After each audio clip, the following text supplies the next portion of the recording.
Now, on 105.9 FM and streaming worldwide on the WMAL app, O'Connor and Company.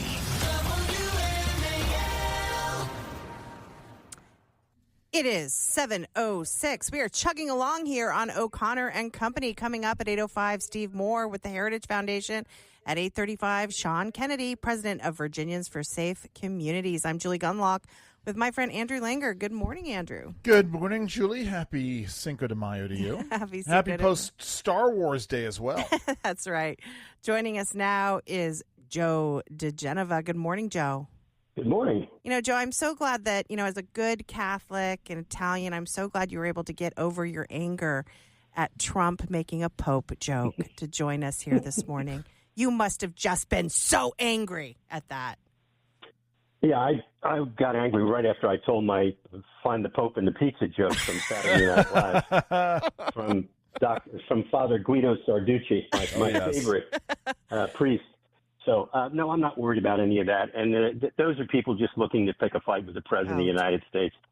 People move on in life. They don't care about any of that crap. Yes, exactly. Well, there are serious things going on. Mainly Ed Martin. Yeah. Turns out he might be on thin ice with the Senate. He only has 15 days. And what's horrible about this is if the Senate doesn't confirm him in that 15 days, Judge Boasberg could choose who's going to be the D.C. prosecutor. What's going on? There's a lot of opposition that's developed as a result of some of the things that Ed has done since he became U.S. Attorney. He's a very aggressive guy. He's tried to do his job faithfully and thoroughly as the acting United States Attorney. He's taken on some pretty powerful interests, the media, the universities, people in politics, Chuck Schumer, you name it. And he's dedicated himself to doing the right thing in the job. A lot of Republican senators are pretty weak. They're worried about keeping control of the Senate in 2026. I haven't heard any public comments by any of them that said they're going to vote against him.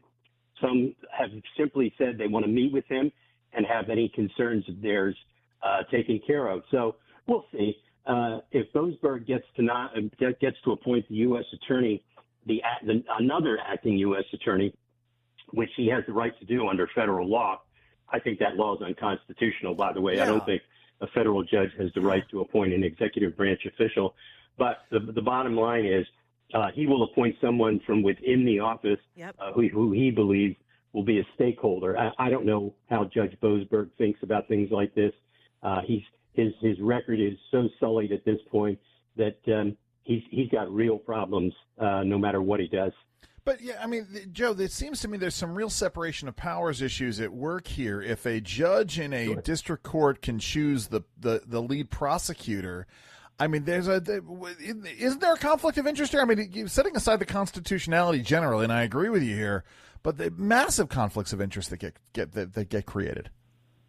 Well, there isn't any doubt about that, but the real issue is, does he have the power to do it? And under the law, he does. The question is that authority constitutional? I don't think it is.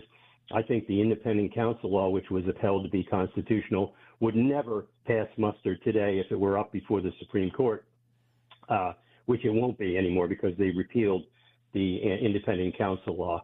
Right. I think that the bottom line here is we're stuck with the situation as it is, and the answer is the Senate needs to do its job and confirm Ed Martin to be the United States Attorney. He's the president's choice. The president has indicated he wants him to be the U.S. attorney. He's been functioning in that job very effectively. And, he's obviously ruffled a lot of feathers, and he's obviously frightened some Republicans in the Senate.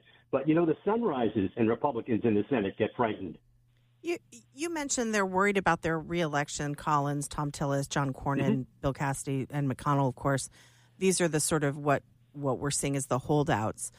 I'm just curious from a political standpoint, do you think that confirming Ed Martin would really hurt them and their reelection? I mean, do you think this is outside of D.C.? Do you think this is something I don't think they should worry about this. No, but it is part of the syndrome of being a Republican senator in the modern age. You go back in history and you look at the great senators who would never, ever allow themselves to be drawn into a controversy like this. of so little moment. Mm-hmm. And this is a controversy of little moment. It's nonsensical. Yeah. But they're making it nonsensical. They're paying homage to the media and to the leftists in the city who want to harm President Trump. This is another vehicle to harm Trump. And a United States senator should be able to say, in the absence of X, Y, and Z, the president gets his nominees. That should be the answer to every one of these questions. And yet, you look at these people up in the Senate, whoever they are, some of them are fairly decent people, they just don't know how to govern. It's very embarrassing. Mm-hmm. You get a sense of how feckless the Republicans in the Senate are. And you just watch it. And this is typical. What they should do is they say, we have a lot of very important things to do. We're not going to worry about this. We don't provide hearings for United States attorneys. He's going to be voted out of committee. And that's it. They should just move on. They don't know how to move on. It's just beyond belief. Joe, let's shift gears here a little bit and talking about feckless bungling here of the jobs. What is going on with this situation with Luigi Mangione and possible improprieties with his arrest down in Pennsylvania? Well, his lawyers have filed a traditional motion to suppress evidence in Pennsylvania about the manner in which he was arrested and the items that were seized of him, to suppress those items, which would be used in any prosecution against him, not only in Pennsylvania, but in New York, in the state case and the federal cases there. This is a typical fight between defense attorneys who are basically trying to create a scrum in a case where there is no scrum and there is no problem. This arrest was perfectly legal, perfectly proper, carried out correctly. They're making all sorts of wild allegations about the police didn't have probable cause or reasonable suspicion to stop him and talk to him and ask him questions. People should remember that when he was in a McDonald's, the woman who was the manager recognized him. She thought he looked like the murderer from the pictures that had been sent. She didn't want to confront him herself. She called the police. The police came. They went up to him. They started talking to him. They asked him for identification. They didn't stop him from leaving. He presented them with a fake driver's license. They immediately figured out it was fake. And at that point, he was arrested. It's a perfectly proper this is something what the Supreme Court has called a fast-moving street scene. You don't substitute your judgment for the judgment of police officers who are making split-second decisions to preserve public safety. This is a lot of noise signifying absolutely nothing. He will go to trial wherever he's been charged with a crime, and he will be convicted, unless judges do a very poor job of selecting jurors, because one of the biggest problems we have in the United States now is these leftists who have now decided they're going to attack judges, going to attack prosecutors, going to attack the president. They get on juries. And you know what those people do when they get on juries? They do everything except what the prosecutors want or asking to protect the public. Judges, both in federal and state courts, have done a horrible job of screening out biased and prejudiced jurors. And it's going to be very interesting to watch and see how judges handle state and federal jurors in the Mangione cases. Joe, we got to leave it there. Thanks so much for coming on. You bet. We continue in just a moment. First, it is 7:15. WMAL, making sense of the news. Live from the Home Paramount Pest Control Studios. Home Paramount, the leader in pest control since 1939. Breaking news, Andrew. Oh. Breaking news. Jen Psaki is a dirty liar. Wait, what? Yeah. What? Yep. You mean Peppermint Reifenstahl has been lying to the American people? Boy, I'm shocked to find this out, Julie. I have to say, it is going to be fun watching her and the rest of those boobs that worked for Biden spin the idea that, or the narrative that they're so desperate to spin, that they didn't know about Biden's cognitive decline. Let's hear how they're spinning it. Cut 21. I left in May of 2022, just for the facts here. And I have seen Biden once since then, when I took my daughter to the holiday party this last December after he had lost. And so I hadn't seen him in person during that period of time. I never saw that person, not a single time. And I was in the Oval Office every day that was on that debate stage. I'm not a doctor. Aging happens quite quickly. Were things that people saw during that period of time that were similar to that or would have been in a category of that? I don't know, possibly, right? And all these books are going to tell us. I don't know. So listen, because I've been following this insanity as some Democrats start coming clean, including Wes Moore, by the way, right? The aforementioned Wes Moore we were talking about a little bit ago. Wes Moore has admitted, mea culpa and loyalty trumps all for me. Kinda. But yes, true. Fine. But Keep going. But my point is, I went back and I pulled audio from Joe Biden's first. It wasn't a what is it? State of the Union. It was just an address to Congress in 2021, and Joe Biden was off his game even then. I mean, it's the idea. Yeah. So yes, go ahead. No, let's be clear. Jen Psaki is acting like, it was just after 2022 that things just went in the toilet. Yeah, that after guy I was left. wandering around. He got scared by the Easter Bunny way before then. I mean, that guy, when he ran against... To be fair, I get scared of the Easter Bunny still, myself. When he ran against Trump, okay, it was clear in that campaign. I mean, the entire campaign was done from the basement. Right. They relied on the mail-in ballots. We know there are questions about that election, and the idea that Jen Psaki thinks that it just started after she left is absurd. Let's see how she reacts to questions about the cover-up. Cut 22. Do you think that were they actively covering it up? Were they sort of in denial, or was that just a bad debate? Like, what is your read on that? Well, this is what I mean about cover-up is a very loaded term, I think. Well, it means you knew that it was really bad and you're pretending otherwise versus you're deluding yourself, which I think is what people do a lot. Well, I understand, but I still think it's like cover-up is often like a crime, right? When people use that term. They say it's worse than the crime. People use that term as they relate to Watergate. Or the covering up of not sharing public information about a war. Yeah, and I'm not accusing anybody of a crime. Right, okay. Cover up about a signal thing. I'm also, sorry, but Jen, here's a news flash. This is much worse than Watergate. Right. This is going to go down in history as the worst political scandal, and you knew it. You knew it, and you were fine with it. That's exactly right, because they knew at the end of the day having a caretaker presidency allowed them to get their agenda through without any sort of a person sitting here going, maybe we don't want to do this. How convenient that they, Jen Psaki is going with this line that I didn't see any kind of mental decline until the debate. That is what the media has been going. And look, that is the point where the media knew they could no longer hide it from the American public. They could no longer let Karine Jean-Pierre say it's cheap fakes and deep fakes and all this stuff. It wasn't going to work anymore. They had to admit it. So they're saying, it was the debate. As if this guy hadn't been speaking to the public, hadn't had incidents of wandering around. I mean, the staff was surrounding him when he had to walk out to the helicopter because they didn't want people to see his gate being off. Right. Go ahead. Yeah. So, because Heather just added this. This is a flashback. This is January of 2022.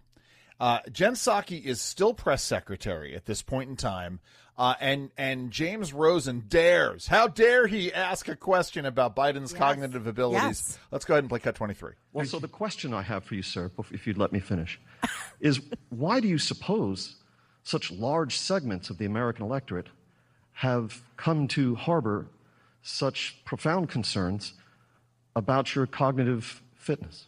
Thank you. I have no idea. Which, by the way, if we're questioning your cognitive abilities, saying you have no idea, say more. Probably not the best answer to give. I will always defer, by the way, to the greatest Joe Biden impression out there, which is Dana Carvey, who just he nailed it. Joe Biden sort of going off the rails. But yes, not a great answer. I have no idea why they think that I'm mentally checked out. Again, so Jen Psaki was speaking to, she was on a podcast. She was talking to Ben Smith. And he asked her about the theory that the White House staffers had covered it up. And she said, I think a cover-up is a loaded phrase. We heard this recording of her saying this, right?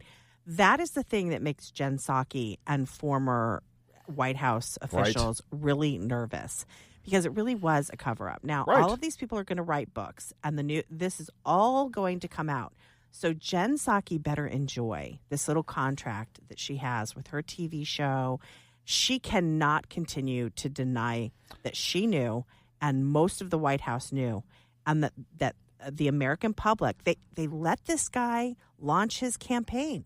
They want, until that debate, they wanted this guy because he's an empty shell. He's controllable. That's exactly why they wanted it. As long as you have an auto pen, you can get whatever you want done. It doesn't matter who is sitting in that Oval Office. Frankly, listen, that's part of the reason why they were so hell-bent on installing Kamala Harris as president of the United States in the wake of Joe Biden, because they knew she could be controlled, which is exactly what the Democratic Party is all about. Listen, at the very least, real quick, least, with Donald Trump, no one is controlling Donald Trump. He's never going to let the auto pen get in the way of him. That's right. We've got more coming up. We're going to talk about sort of the pearl clutching over the Pope joke that Trump made this weekend, and got a lot more that we're going to talk about. It is 7:23.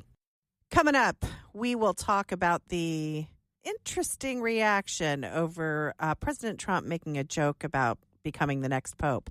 He was joking, folks, but people are pretty mad about it. Keep it here at 7:30. WMAL FM, Woodbridge, Washington, a Cumulus media station.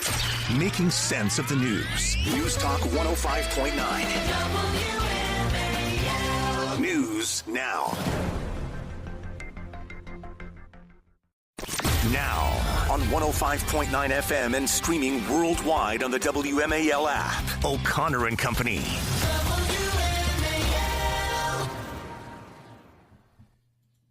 It is 7:37. Thanks for tuning into O'Connor and Company. Coming up at 8:05, we've got Steve Moore with the Heritage Foundation, and at 8:35, Sean Kennedy, president of Virginians for Safe Communities. I'm Julie Gunlock with Andrew Langer. Good morning, Andrew. Good morning, Julie. Happy Cinco de Mayo to you. Yes, happy Cinco de Mayo. You have Cinco de Mayo plans tonight? Margarita in your future? That's exactly it. No, I take a big jar of Hellman's mayonnaise and put it in my right. Isn't that how you're supposed to celebrate Cinco de Mayo? Yeah, that's fine. I prefer margarita. Yes. And speaking of margaritas, I think everybody needs a drink. Okay, yes, because 100%. There is quite a lot of anger and pearl clutching over a joke that Trump made over the weekend. Really, two jokes. I mean, I know. Let's be fair. He said one, and then he tweeted out the other. He said one and said another. But also they were making jokes about Marco Rubio because he's doing such a great job. And I saw memes of Marco Rubio. Okay, so what we're talking about is Trump. And look, let me back up a little bit, please. If you don't know, Trump has a certain sense of humor. Okay. Yes. Sorry to let y'all in on something, but he doesn't always make appropriate jokes. Sometimes he gets a little salty, right? He's got, also he's changed a lot. He's not the, Trump of 2016. But over the weekend, a reporter asked him, we'll hear the clip, who he wants to, who his choice for Pope would be. And he had a very funny answer. Cut 25. As Pope? Yeah. I'd like to be Pope. That would be my number one choice. Yeah. Okay. Hi. That's funny. It is a little funny because it's so obviously not going to happen and it's absurd, but he's just joking around. Right. And I think the meltdown started then. And of course, in Trump style, when he sees a meltdown coming, he just fuels that That's fire. Exactly right. God bless him. And he tweeted out from the official White House account a meme, a picture of him dressed as the Pope. Okay. Right. Again, I'm hysterical. I am Catholic. Okay. I'm laughing. I have very good friends, actually, very, very close friends who I respect, and they're wonderful Catholics who are so angry. Yeah. And so I get it. Some people say, we just had the Pope pass. Let's try to keep the jokes under wraps for now. Anyway, okay. I get a sense that JP2 would have laughed at this. I think so. I think most people would laugh at this. But the left, who, are mainly atheists and criticize and make fun of religious people and have investigated the Catholic Church and investigated those who go to Latin Mass and, all this and want to bring down the Catholic Church, now they care. How about if you support the idea of having crucifixes and jars of urine as art installations, you don't get upset about Donald Trump creating a picture of himself as the Pope. Here's what I come back to, Julie, because I mentioned this before to you quietly off the air. Being in New York over the weekend and just relentlessly having just the angry New Yorkers constantly talking, whether it's in a restaurant or at a Broadway show, just on and on and on about how angry they are. Again, guys, this is what he wants. I offered up, and I know somebody else said this, that Trump is the greatest signal. I don't know who Signal is, But he tweeted out, Trump is message. accidentally the greatest comedian alive. I don't think it's accidental. I've been offering up this idea that there is a certain element of Andy Kaufman-like performance art to this. Remember, Andy Kaufman, by design, was trying to be either a wrestling villain or an angry lounge singer. The whole point is to get the audience stirred up to get a reaction. And also, the reaction from the left, which are so, and people like Bill Kristol, spare me, Bill, Bill's all upset about this, and everybody who basically really don't care about the Catholic Church. Let's think about the people who are criticizing Trump here. These are the people who sued nuns, spied on Catholic parishes, tried to redefine marriage, held Trans Visibility Day on Easter last year, and promoted the slaughter of millions of babies. Okay? These are the people most upset about a joke that Trump said about becoming Pope. And I just can't quite wrap my head around these people suddenly. Again, let me go through that list, right? Those people are the ones who suddenly have respect for the Catholic Church. Right. Give me a break. Listen, I love J.D. Vance's response to Bill Kristol. Bill Kristol, who was like, hey, J.D. Vance, you fine with this disrespect and mocking of the Holy Father? And J.D. Vance tweets back, because, by the way, this is where we are in 2025. The Vice President of the United States going toe-to-toe with an ever-Trumper on Twitter.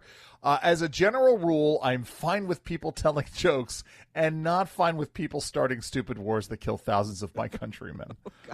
Which is, listen, that's the thing. I mean, this is part of the reason why. Oh, and I don't know if we're going to talk about it today, but obviously Donald Trump wading into the 2028 waters by talking about both J.D. Vance and Marco Rubio's possible successors. Well, it's look, the bench is deep. We've got so many great people in the Republican Party right now. Many of them are part of this administration.